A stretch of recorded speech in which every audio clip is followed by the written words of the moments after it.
खूबसूरत लग रही हो। अगर तुम्हें लग रहा है तो ठीक है। जरा इस खूबसूरती को तो देखो। सिर्फ मैं ही नहीं, पूरी दुनिया तुम्हें आज देखकर हैरान हो जाएगी। मगर तुम्हारी ये खूबसूरती सिर्फ मेरे लिए है गुल। मैं इस दुनिया का सबसे खुशकिस्मत आदमी हूँ। लेकिन ये तो। हाँ बिल्कुल, ये वही हार है जो तुमने पहनने से मना कर दिया था।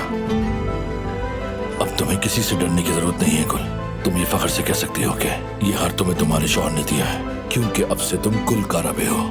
चाहे जमीन आसमान में क्यों ना हो जाए, याद रखो जब तक मैं जिंदा हूँ मैं इसकी कभी इजाजत नहीं दूंगी। तुम कभी इस घर की बहू नहीं बनोगी।